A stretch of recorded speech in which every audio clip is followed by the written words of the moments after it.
Et bonjour à tous dans une vidéo d'Alexander Ultimate. Vous ne rêvez pas, et c'est vrai, Dokkan me lasse et je vais vous expliquer l'historique et quelle est ma vision du jeu. Parce qu'en soi, j'ai fait une vidéo il y a, je crois, il y a 2-3 mois que je vous disais un peu mon rapport à Dokkan et j'en ai pas forcément parlé dans la vidéo. Mais avant de parler de ça, il faut que vous sachiez qu'il y aura deux vidéos, une vidéo la semaine prochaine sur Dokkan, sur les invocations de la P1 et de la P2 de la célébration Namek. Parce que je vais pas forcément faire deux vidéos, donc du coup d'en faire deux en une. Après, certes, ça sert peut-être à rien de le dire comme ça, mais je peux juste le dire en description, en commentaire, mais je préfère quand même le dire en voix, tout simplement. Je préfère de dire de vive voix, comme ça vous le savez du coup. Donc voilà, assez parlé par rapport à ça, donc par rapport à Dokkan. Alors, en soi, en fait, je me suis rendu compte d'un truc de manière générale. En fait, je joue à trois jeux principaux sur mon téléphone et ma tablette.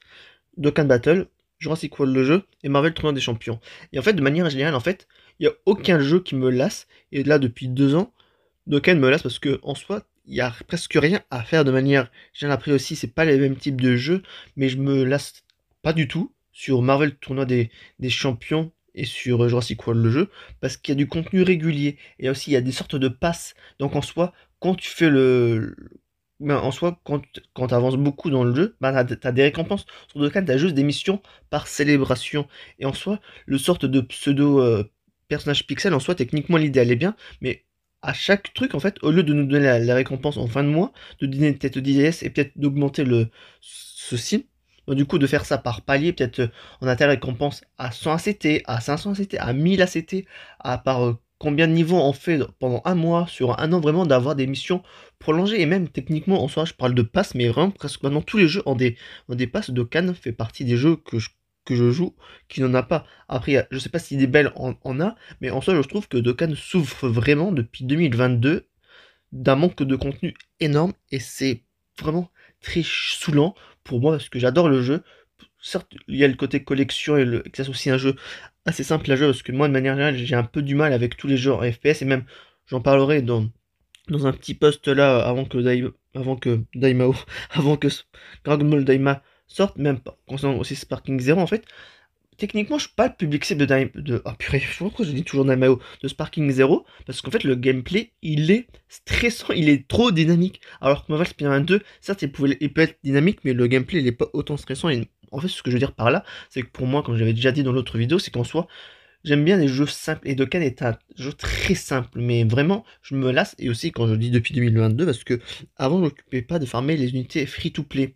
Par exemple, pour tous les Goku SSJ, ben, en soi, il y a une unité troll cette année ou l'année dernière, je pense que vous voyez duquel je parle du saga Cyborg AJ.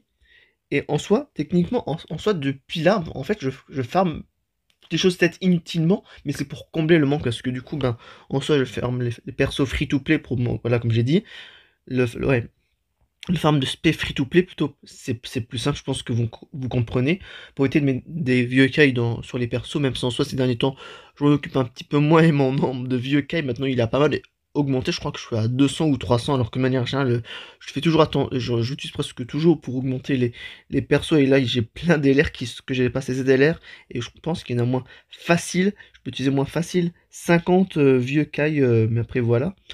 Mais pour en venir au fait que, oui, comme je vous dis, Dokkan, il y a vraiment un manque de contenu énorme. Après, avant, le contenu était plus faible, c'était pas dérangeant, mais depuis qu'ils ont un peu augmenté le contenu et qu'aussi, selon certaines célébrations, et davantage plus dans cette célébration de la célébration mondiale que je viens de dire dans peu de temps, des fois le contenu il est mal réparti, et même des fois comment c'est agencé sur l'espace d'une semaine, de quelques jours. En fait, comment le contenu en lui-même, comment il est dans le jeu, des fois, c'est bizarre comment c'est fait, et aussi avec les fameuses exclus qu'on a, des fois aussi comment, après aussi pour attraper la synchro, des fois on a des choses à droite, à gauche, par exemple, euh, je sais plus si j'ai pas d'exemple précis, mais par exemple, pour rattraper le retard, des fois on avait juste une partie de la célébration, une autre partie de célébration, je trouve vraiment que Dokkan est un peu particulier pour la synchro après, ça se trouve c'est peut-être juste le temps de la synchro et tout, mais je trouve qu'il y a des choses qui va pas sur Dokkan, et même techniquement, je pense que vous avez vu, autant cette année ou l'année dernière, les Broly ou les Gatai, en soi, il y a des problèmes de nom, et ils s'en fichent. Et là, on a des persos free-to-play qui ont des noms uniques. Beerus Pyjama, Goku, Vegeta et Daima, alors qu'ils sont pas capables de mettre juste un Gatai corrompu ou Broly Dragon Ball Z, Dragon Ball Super. Vraiment, ça, c'est un truc qui me saoule. Après, certes, j'ai pas obtenu le Broly des 9 ans, mais peu importe, mais il y a vraiment un problème sur certaines choses, et même en plus, on fait réagir à Dokkan, et ils en prennent pas en compte. Autant quand VB est passé ZLR, ils ont réagi par rapport au fait que le passif il était un peu nul, et ils l'ont ajusté, mais même en soi, il y a même eu un hashtag par rapport à remettre le nom de Gata Izanasu normal. Ils l'ont pas fait. Des fois, ils prennent des bonnes décisions, je ne dis pas le contraire, mais des fois, pour faire les sourds d'oreille, ils les font. Et c'est frustrant, on va dire. Et après, il y avait aussi Blaze Gaming qui a dit un truc, et je pense aussi qu'il a aussi un peu raison. En fait, depuis que Koto est parti, j'ai l'impression que Dokkan, et c'est un peu vrai, que ça part en vrille. Des fois, ils disent des choses, ils servent même pas, même aussi pour la synchronisation. Vous vous rappelez de. Ils avaient dit que je crois que techniquement, ils avaient annoncé ça en 2020, 2022, 2023 en disant que ça se ferait l'année prochaine. Et après, en fait, on n'avait pas de date approximative. Après, on nous dit là que techniquement on est synchronisé, mais en soi, on a encore le retard de Kame Sennin et de Jiren et LR. Et même la pub, je pense, ça a fait rigoler toute la communauté, pardon, qui a fait rigoler toute la communauté. C'est nous sommes synchro. Dokkan, we are. Je sais plus ce qu'ils avaient fait au niveau de la pub, mais ça, c'était vraiment. Pour moi, je me dis, c'est vraiment du foutage de gueule un peu à l'état pur. Après, je sais pas, de manière, je suis pas vulgaire, mais vraiment là, c'est un peu pour moi problématique parce que c'est vraiment un jeu que j'adore, Dokkan Battle. Même si, comme je dis, c'est simple, c'est boule de qui et tout. Mais dans l'ensemble, la direction que prend le jeu à l'heure actuelle, elle me convient pas trop. Comme j'ai dit, les contenus de célébration, surtout la célébration connue mondiale, bah, c'est n'importe quoi en termes de contenu. Le thème en soi, il était génial, la pitié était bien, mais le contenu, mais c'était nul. À part le bio brûlé à la fin que tu pouvais le farmer en LR, qui était le seul vrai contenu ACT de la célébration, tu t'ennuyais dans le jeu.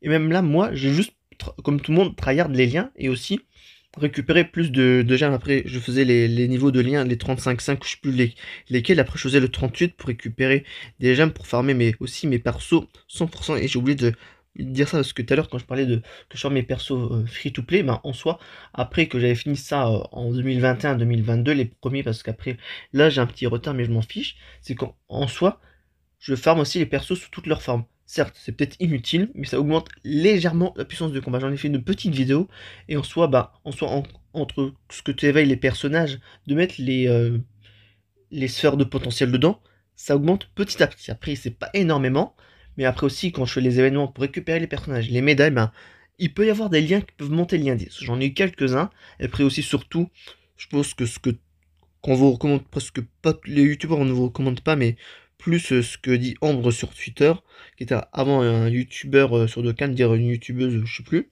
c'est qu'en soi, en fait, tout ce qui est les ressources farmables, en fait, dans les événements, par exemple, genre du tournoi du pouvoir avec le matériau du sol, bah, en soi, faites ces événements-là, et même aussi souvent, quand tu les farmes en boucle, bah aussi, ça t'augmente les liens 10, et moi, de manière générale, après ces détails, mais dans ce genre d'événement, je mets toujours mes persos lien 8, lien 9, dans ce truc, dans ce genre-là, comme ça, vu que je l'ai fait beaucoup, et à un moment donné, et même quand tu les mets en boost, en soi, ça augmente le taux. Après, c'est léger, mais après, voilà, c'était juste un petit conseil par rapport à ça.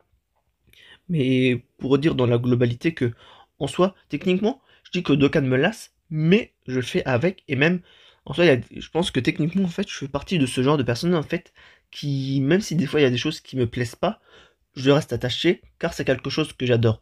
Je vais donner un autre exemple, aussi au niveau de mes passions. Par exemple, là, la série qui a succédé à Ultimate Spider-Man depuis 2017, en soi, je n'aime pas du tout les graphiques, mais je la regarde uniquement pour un seul intérêt, c'est parce que c'est Spider-Man. Parce que ça serait un autre dessin animé ou un autre truc, je ne regarderais pas. Parce que en fait, c'est parce que je suis fan de la chose en question que même s'il y a quelque chose qui me plaît pas, je vais continuer à regarder ou à peut-être apprécier en fonction de la qualité, même si ça me plaît pas. Mais après, voilà. Et je pense aussi que ça va être un peu le cas, je pense peut-être pour Daima et Sparking Zero. Je pense de prime abord, en fait, les contenus ne me plaisent pas, mais ça se trouve, peut-être quand j'y goûterai, j'y goûterai.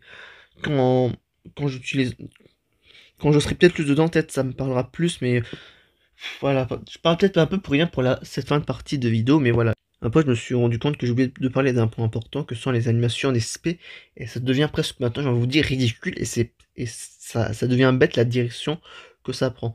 Déjà, avant les persos free-to-play avec des active skills, maintenant, on a de plus en plus de persos free-to-play qui n'ont plus que d'active skills et qui leur mettent des intros où ils ne parlent pas. Et je pense que vous avez tous vu, après j'en ai pas fait des tonnes, mais j'aurais pu en faire des tonnes. Le, le LR du Battlefield Freezer, celle de GT, c'est, excusez-moi de la vulgarité, mais c'est une connerie à l'état pur. La carte, elle est hyper belle, il n'y a pas de voix sur l'introduction ni sur l'active skill. J'ai envie de vraiment de dire à la Dokkan un putain de gros mot, mais je le dis pas, j'ai quand même dit putain, mais sérieusement, je trouve que c'est complètement stupide. Il refait un gros retour en arrière, et même aussi techniquement, aussi sur les active skills, les intros.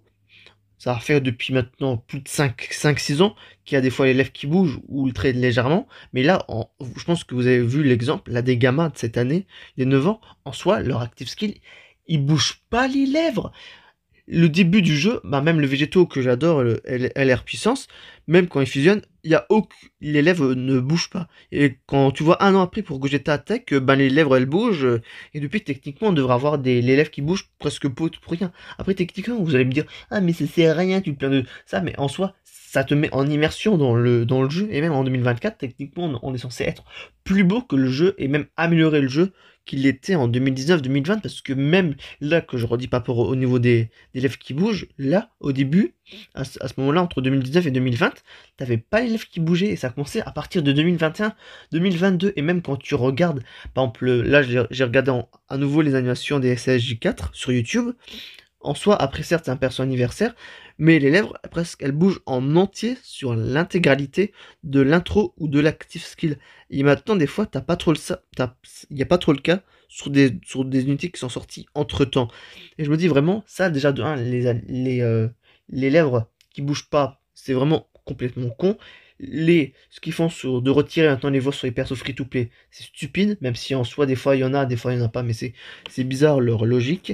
Et aussi, la qualité des animations. Après, moi, de manière générale, en fait, je me suis rendu compte jusqu'à il y a 2-3 semaines, en fait, que de manière générale, en fait, les animations ne me dérangent pas, en fait. Quand je dis les animations ne me dérangent pas, en fait, j'ai tellement l'habitude, en fait, que depuis 2019-2020, en fait, que les animations peuvent être belles et que des fois, je me fais peut-être un peu légèrement fait avoir. Même techniquement, l'année dernière, je trouvais que les spé du duo Blue étaient sympas, mais en fait, techniquement, elles le sont pas parce qu'en fait, c'est pas intuitif, et même on a aussi le cas avec Blago Kurose.